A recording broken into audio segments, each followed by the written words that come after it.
A lot of people wonder if their child in college is their dependent or not. In fact, there are many other situations as well where taxpayers wonder who is their dependent and who isn't. Is my parent my dependent? Is my child that is taking a gap year from college and living with me my dependent? I'm going to answer this question for you and show you how to answer future dependent questions on your own. Please like this video, share this video, and subscribe to the channel so that you're notified when new videos come out.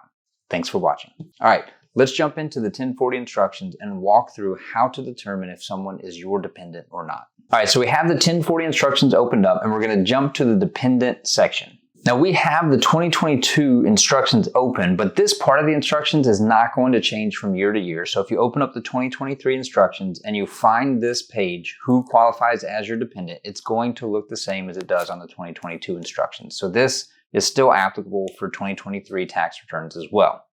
The next thing that we want to look at is other relationships, perhaps a parent, or perhaps a child who's not a full-time student, but is over the age of 19. And so what will happen there is if you start with step one, do you have a qualifying child? Or perhaps maybe you're wondering if your boyfriend or your girlfriend who lives with you is your dependent. I've seen that before. So first, step one, do you have a qualifying child? Well, a parent, a boyfriend, a girlfriend, none of those are qualifying child because they don't meet the relationship test.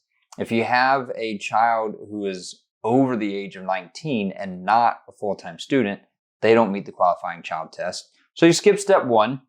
You also skip step 2 and 3 because if the answer to any of this is no, you go to step 4. So if we jump down to step 4 is going to say is your qualifying relative your dependent. So a qualifying relative, again, son or daughter, stepchild, but now we pull in brother, sister, parent, half-sister, stepsister. All of these could be qualifying relatives. Now the last one, this is what's going to apply to a boyfriend or a girlfriend or anyone. Any other person other than your spouse, if they're your spouse, you're either married filing separate or married filing jointly, so that's why it says other than spouse. But any person who lived with you all year as a member of your household, if your relationship didn't violate local law. I don't know what relationships do, but hopefully yours doesn't. If the person didn't live with you for the required time, again, you can see exceptions of time lived with you, such as the things we talked about. Away as a student or away for work temporarily or vacation. You can jump back down to that.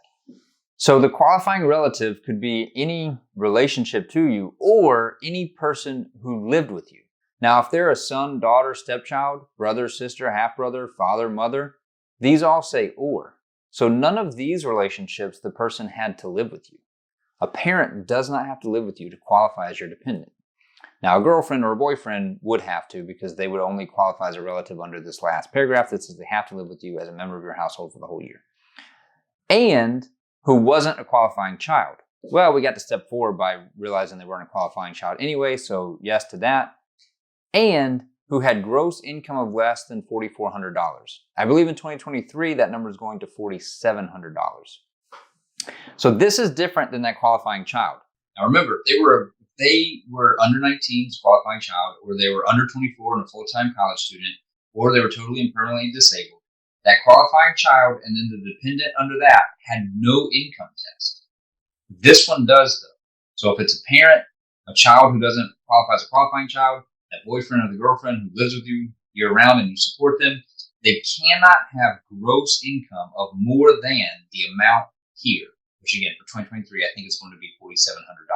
So if they make less than that, you get to keep going. If they make more than that, you have to stop. They are not your dependent. Even if they make, in 2022, they make $4,401, even if you're providing $20,000 of support and you're completely covering them, they are not your dependent under this test because they have too much earned income. However, if it's less than that, you get to move on, for whom you provided over half of the person's support. So again, you might have to look at some other sections here to figure out what support is. You might have to go back to Publication 501 to determine the support test. But if they meet all of these qualifications, you keep going. Do they meet the conditions to be your qualifying relative? You would say yes. Now we get back to those same questions before.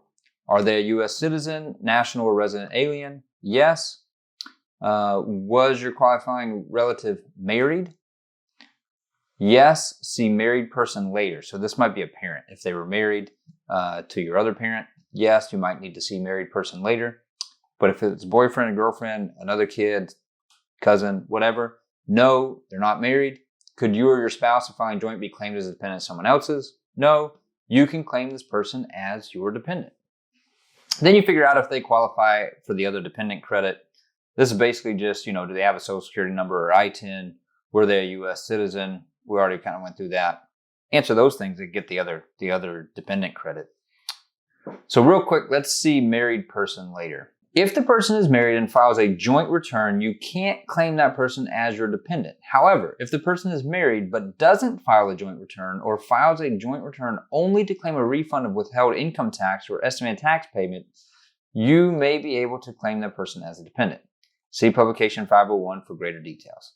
So if this is you, you're going to have to jump to 501. You're going to see greater details. But at least in this video, what we've talked about, potential situations where other people, maybe even a boyfriend or girlfriend, could qualify as your dependent and go on your return as a dependent. The key here is go to the 1040 instructions. The flow chart is pretty great. It walks you through it. After the flow chart, there's definitions, there's explanations, go there. Jump to publication 501. You can find a lot more detail there too, an explanation. You should be able to maybe spend a little bit of extra time, but you should be able to answer this question for just about anyone. If you have a more complex situation, you're probably going to want to hire a professional to help you determine if the person is your dependent and to prepare the tax return for you. If you enjoyed this video and it was helpful for you, please share it so that others can benefit from it too. Thanks for watching.